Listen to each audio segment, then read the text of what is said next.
महाभारत के धूल और खून से सने युद्ध के मैदानों में एक ऐसा योद्धा था जिसकी कहानी आज भी सोचने पर मजबूर कर देती है। आज के इस विश्लेषण में हम मानव इतिहास के सबसे विनाशकारी और विशाल युद्धों में से एक महाभारत के पन्नों को पलटेंगे और इसके सबसे दुखद, जटिल और अडिग योद्धा की कहानी को गहराई से समझेंगे। हम बात कर रहे हैं कर्ण की, एक ऐसा प्रतिनायक जिसका पूरा जीवन जन्म से लेकर मृत्यु तक सिर्फ और सिर्फ एक अंतहीन संघर्ष था।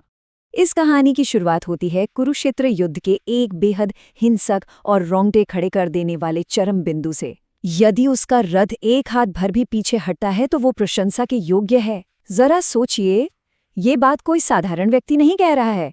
ये शब्द स्वयं भगवान कृष्ण के हैं, जो विरोधी पक्ष के मार्गदर्शक थे।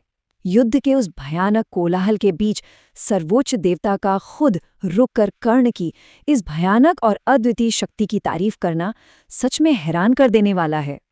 और इस तारीफ के पीछे का कारण और भी ज्यादा चौंकाने वाला है। अर्जुन का रथ कोई मामूली रथ नहीं था। कृष्ण स्पष्ट करते हैं कि उस रथ पर सचमुच पूरे ब्रह्मांड का भार टिका हुआ था। ध्वज पर स्वयं अपार शक्ति के प्रतीक भगवान हनुमान विराजमान थे और उसे हाँक रहे थे खुद भगवान कृष्ण। एक तरह से देखा जाए तो पूरा का पूरा ब्रह्मांड उस रथ को स्थिर रखे हुए था। फिर भी कर्ण के बाणों में इतनी खौफनाक ताकत थी कि वे उस अकल्पनीय भार वाले रथ को भी पीछे धकेल रहे थे। ये भौतिक रूप से पूरी तरह असंभव लगता है, लेकिन यही उस योद्धा की असली ताकत थी। भाग एक तिरस्कृत का जन्म, अस्वीकृति और सामाजिक पूर्वाग्रहों का आजीवन संघर्ष। धरती को हिला देने वाला एक खूंखार योद्धा बनने से बहुत पहले कर्ण असल में एक बहुत ही अकेली और अंधकारमयी लड़ाई लड़ रहे थे। ये वो दौर था जब जाति व्यवस्था बेहद कठोर हुआ करती थी। जन्म लेते ही समाज के डर से उनकी सगी माँ ने उन्हें गंगा नदी में बहा दिया था। उसके बाद एक सूत यानी सारथी परिवार ने उनका पालन पोषण किया। बस यही एक पहचान उनकी सबसे बड़ी दुश्मन बन गई। कदम कदम पर नीची जाति का कहकर उनका मजाक उड़ाया गया। गुरु द्रोणाचार्य ने तो उन्हें अस्त्र शस्त्र की शिक्षा देने से ही साफ मना कर दिया, क्योंकि वे राजपुत्र नहीं थे। और जब गुरु परशुराम से शिक्षा ली तो वहां भी अपनी पहचान छुपाने के कारण उन्हें एक ऐसा भयानक श्राप मिला जिसने सब कुछ बदल कर रख दिया। इस पूरी कहानी की सबसे बड़ी विडंबना पता है क्या है? कर्ण कोई साधारण इंसान थे ही नहीं, वो गुप्त रूप से साक्षात सूर्यदेव के पुत्र थे। जन्म से ही उनके चेहरे पर एक चमकती हुई दिव्य आभा थी और उन्हें अपार शक्ति विरासत में मिली थी। वो शाब्दिक रूप से प्रकाश से बने थे, लेकिन फिर भी उन्हें समाज के उन अंधेरे सायों में जीने के लिए मजबूर किया गया।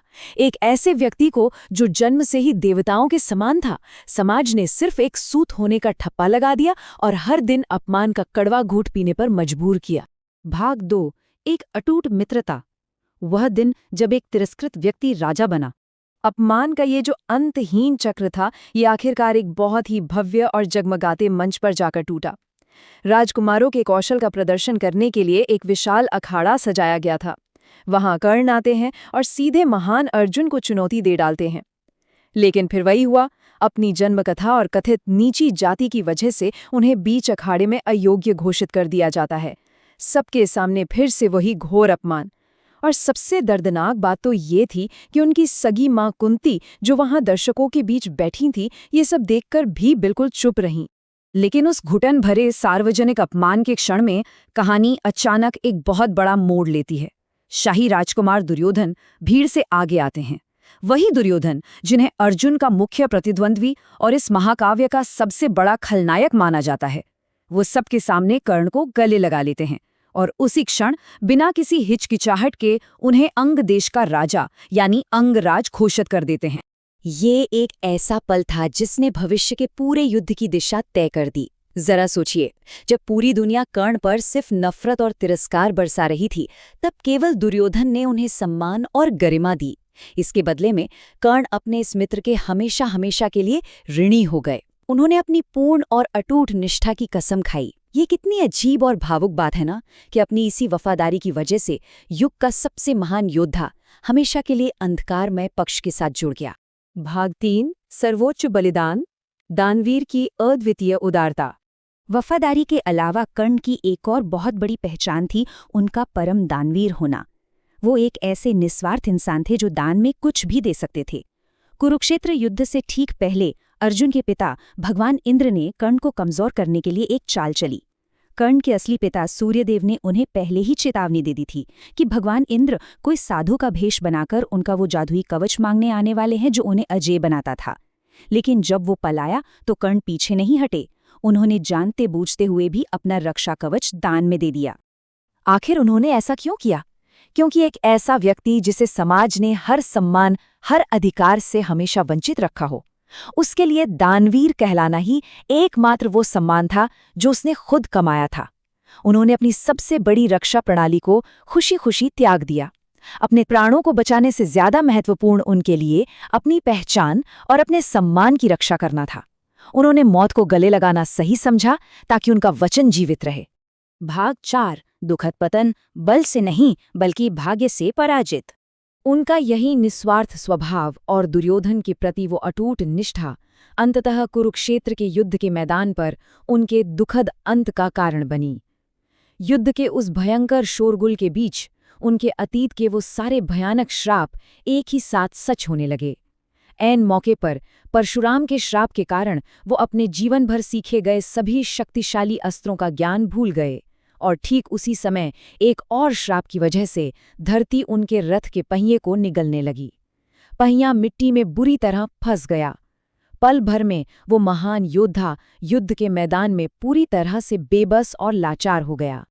और त्रासदी का सबसे दर्दनाक हिस्सा तो यही है, उस युग का सबसे महान योद्धा जिससे सब खौफ खाते थे, किसी आमने सामने की लड़ाई में नहीं मारा गया। वो मिट्टी में सने हाथों से अपने रथ का पहिया बाहर निकालने की कोशिश कर रहा था। वो पूरी तरह से निहत्थे थे, उनका धनुष भी उनके पास नहीं था, और तभी भगवान कृष्ण के स्पष्ट आदेश पर उन पर वो छलपूर्ण और घातक प्रहार किया गया। ये इस बात का सबसे बड़ा सबूत था कि कर्ण को कभी भी निष्पक्ष रूप से हथियारों की लड़ाई में नहीं हराया जा सकता था। युद्ध के मैदान पर गिरने से बहुत पहले ही कर्ण असल में अपना सब कुछ बलिदान कर चुके थे। उन्होंने पांडवों के साथ राजा बनकर रहने का प्रस्ताव ठुकरा दिया, अपनी दिव्य सुरक्षा त्याग दी और अंततः अपनी जान भी दे दी। और ये सब सिर्फ और सिर्फ इसलिए ताकि वो उस एक मित्र के प्रति अपनी वफादारी निभा सकें जिसने उन्हें तब अपनाया था जब बाकी दुनिया ने उन्हें ठुकरा दिया था।